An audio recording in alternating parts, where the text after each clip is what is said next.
গতকাল রাত্রে আমাদের মালিয়রে মা কালীর মন্দিরে একটা আশ্চর্যজনক একটা ঘটনা ঘটেছে, যেটা কালকে গতকাল রাত্রে সন্ধ্যা দিকে ঘটনাটা ঘটে। কিন্তু সত্যি কথা বলতে মানুষ কতটা যে অমানুষ হতে পারে তা আমি কখনো ভাবতে পারবো না।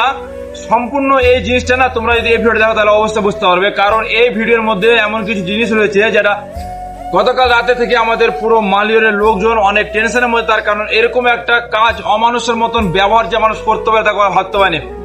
আমরা এক সময় ছোটবেলায় একটা কবিতা পড়েছিলাম, মোরা এক বিনতে দুইটি কুসুম হিন্দু মুসলমান, মুসলিম তাহার নয়নমণি হিন্দু তাহার প্রাণ। কিন্তু আদৌ সেই কবিতার কোনো ম্যাচিয়াল আজ আমি দেখতে পাই না, কারণ প্রত্যেকটা মানুষের মধ্যে এতটা হিংসা, এতটা বিভাদ।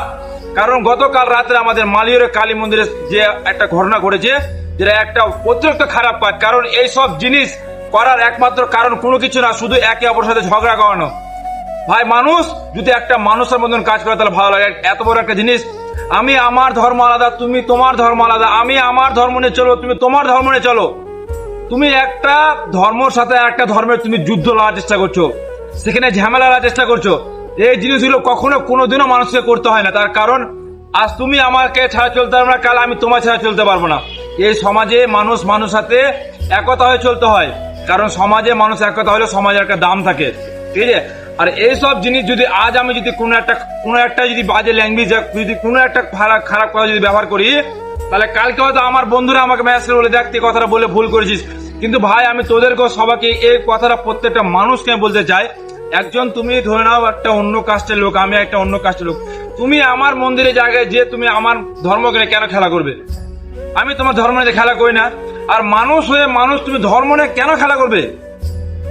মানুষ কি কোনোদিনও কি ভগবান বলেছে, কি উপরওয়ালা বলেছে যে হ্যাঁ তুমি ওর ধর্মকে নিয়ে খেলা করো, তুমি ওর ধর্মকে নিয়ে খেলা করো? ধর্ম বলতে তুমি তোমার ধর্মের সঠিক নিয়ম পালন করো। আজ আমাদের মন্দিরে যে ঘটনাটা ঘটলো, এটা কি একটা ভালো জিনিস? এসব জিনিস নিয়ে আমার হয়তো দেখা হলো তোমার সাথে আমার একটা চলাচল ছিল, যে হ্যাঁ আমারও একটা ভালো বন্ধু, আমার ভালো বন্ধু। এবার আমারই সাথে থেকে যদি আমারই গ্রামের লোকজন বা আমার লোকজন বলে যে না এসব করতে হয় না বা ভালো মন্দ না, তো তুমি একটা কোথায় থেকে হুট করে এসে রাত্রেবেলা এসে আমাদের কালী মন্দিরে এরকম একটা ঘটনা করে চলে যাবে, আর পুরো সমাজের লোককে চুপ করে বসে থাকবে? এখন যদি আমি তোমাদের একটা অন্য কাস্টের লোককে যদি আমি জাত তুলে গাল দিই, সবাই বলবে দেখো সেটা গাল দিচ্ছে।